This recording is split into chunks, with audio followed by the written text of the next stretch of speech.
Welcome to the Real News Network. I'm Paul Jay in Baltimore, and we're continuing our series of interviews with Yves Engler, author of the book The Ugly Canadian, all about Stephen Harper's foreign policy. And Yves now joins us from Ottawa. Thanks for joining us, Yves. Thanks for having me. When you look at Stephen Harper's foreign policy in sort of big picture terms, in terms of the political centers in the United States, the sort of neocons around the Republican Party, the sort of center-right neoliberals, if you want to call them, in the Democratic Party, I mean, both see America as needs to be the dominant power. Both want to project American strength and so on, and shape events in the globe as best they can through military strength. But there is a difference between that neocon strategy that led to the Iraq War and the sort of, you could say, more, some people call more rational or more pragmatic strategy, empire strategy of Obama. During the time of the Iraq War, Stephen Harper was against Jean Chrétien, the Prime Minister of Canada. Chrétien was mostly kept Canada out of the Iraq War. But Stephen Harper was gung-ho. He wanted Canada to join in with Iraq. Mr. Speaker, the situation in Iraq is moving towards imminent crisis and military action. Canadian forces have been on the ground there for some time. In fact, 150 military personnel are involved in joint command arrangements with British and American troops on the ground. Is this deployment continuing? Will these personnel remain in the event of war with Iraq? Does Harper come down more on the side of the neocons, and is he part of that both mindset and alliances? Yeah, I think so. I mean, he called for Canada to join the Iraq War. I think it's like 45 times in the House of Commons. He criticized the Liberal government for not explicitly joining or demanding to join.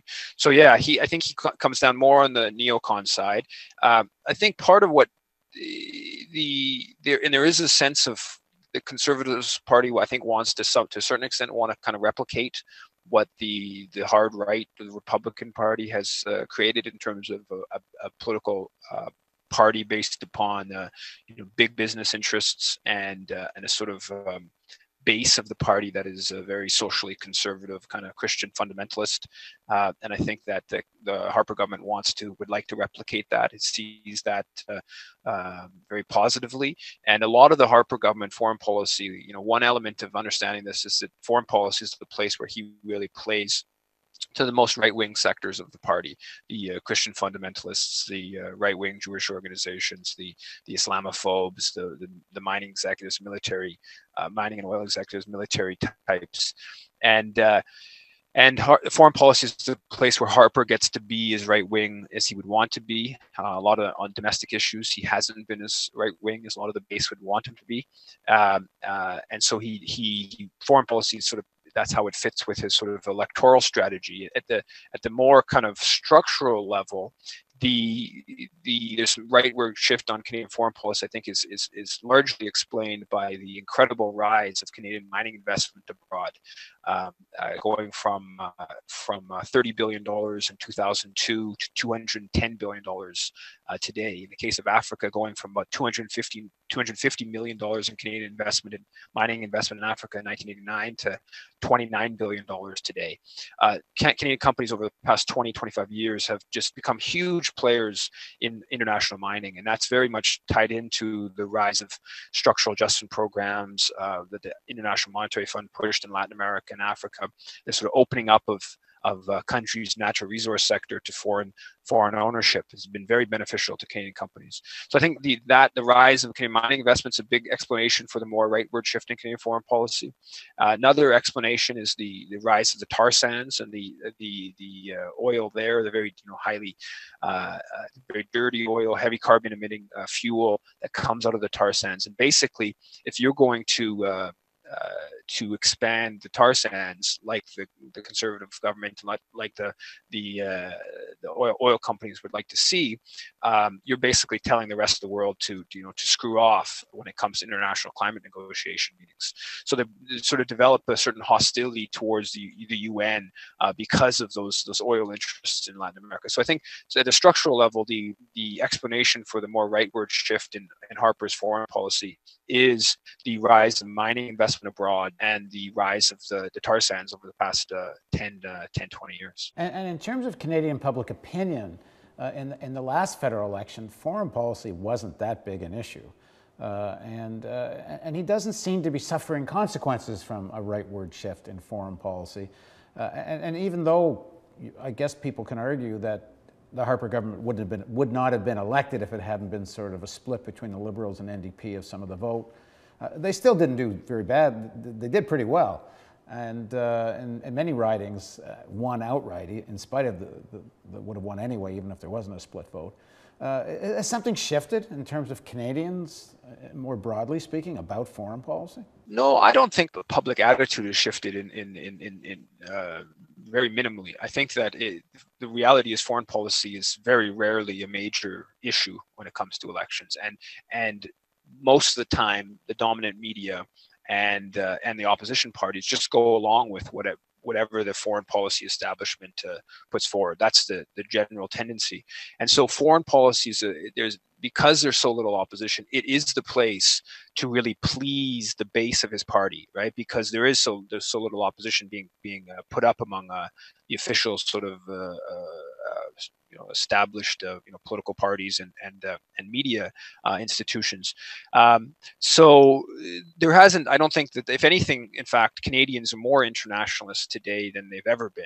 I think much more multicultural people from many different countries around the world, living in Canada, and a population being more aware of global affairs. It's just that foreign policy issues don't tend to be that high on people's lists of concerns. Let me ask you a question about Canadian media. What do you make of Canadian media coverage of foreign policy, and then particularly CBC, which one could say, at least in the past, was more willing to be critical of Canadian foreign policy, but I'm not so sure about these days.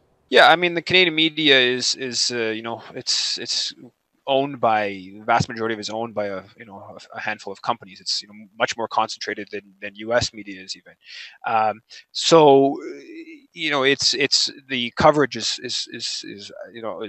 absolutely terrible from a standpoint of an internationalist, humanist perspective. It's terrible coverage, and the CBC is very much unwilling to forthrightly criticize the Conservative government.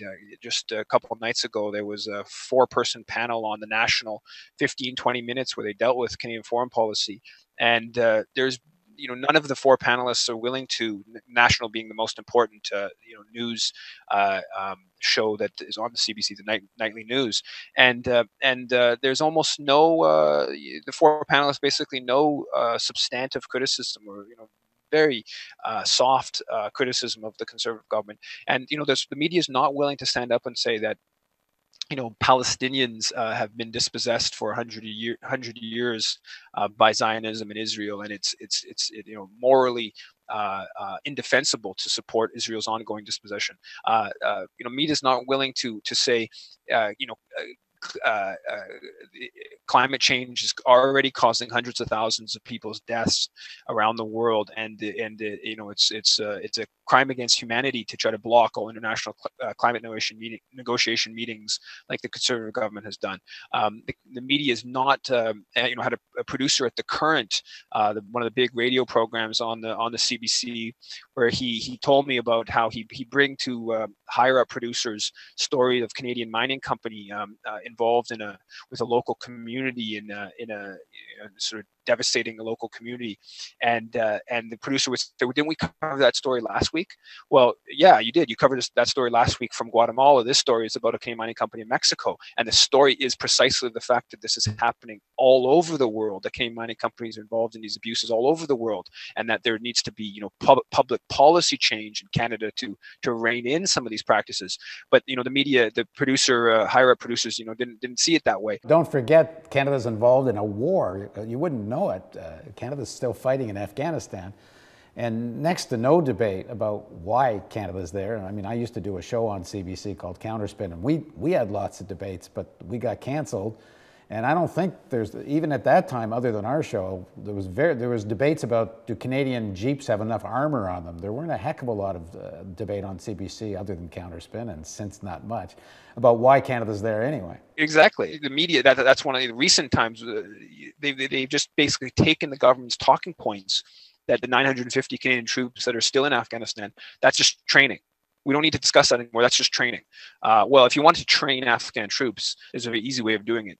Bring Afghan troops to Canada and train them here. It would be cheaper to do it than to maintain 950 Canadian troops there.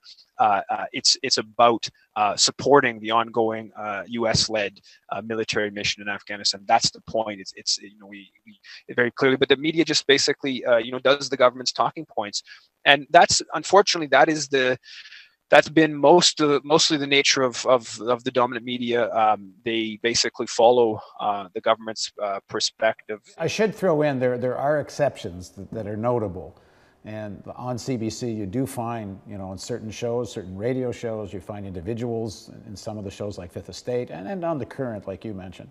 You can find exceptions where there really is a critique, there's a guest, but they really are the exceptions. Of course, and those, I think those exceptions are becoming less and less. One of the things in the case of the CBC is the government has cut the CBC's budget back and has made it very clear that it's prepared to do further cutbacks if it's not pleased by what's on the CBC. But the CBC, CBC is just one example. For myself personally, I've now written 5 books about Canadian foreign policy. I can submit op-eds to from the National Post to the Toronto Star, the most left-wing newspaper in the country, and none of the papers in the country will publish the op-eds, right, on Canadian foreign policy. On domestic issues, I've been able to submit some op-eds and get those pieces in. When it comes to the foreign policy, the room for debate, the narrowness of the spectrum is very tight. Any mainstream media, CBC or otherwise, paying attention to your recent book about the ugly Canadian? I got a nice review in the Halifax Chronicle Herald, which is the daily in Halifax, smaller marketplace. A small mention in the Toronto Star by a columnist, paragraph mention in a larger column, and a few very community during the tour, a few sort of community or smaller center newspapers, a little bit of coverage, but no one at the CBC, both at TV or radio, completely unwilling to cover it. Producer in communication with a producer at The Current, she says, "Oh yeah, I got your book, but can't do a story on this. Maybe I'll keep you in mind for the future." It's kind of outrageous. The book is incredibly topical, right? There's all these stories about what the Conservatives are doing in terms of foreign policy, but their willingness to go to the point of saying things, making criticisms of the Conservative policy, to say, these are tantamount to crimes against humanity, or that fundamental moral criticisms of what's taking place. There's very little room for that. You can say, yes, these are mistakes they're making. These are this is weakening Canada's influence in the world. Those types of criticisms are sort of acceptable. If you start talking about these being fundamentally immoral policies, there's very little room for making those types of criticisms. Well, Yves going to be a regular commentator on the Real News, so Canadians, you'll have to stick with us if you want to see more of Yves Engler. Thanks for joining us, Yves. Thanks for having me. And thank you for joining us on the Real News Network.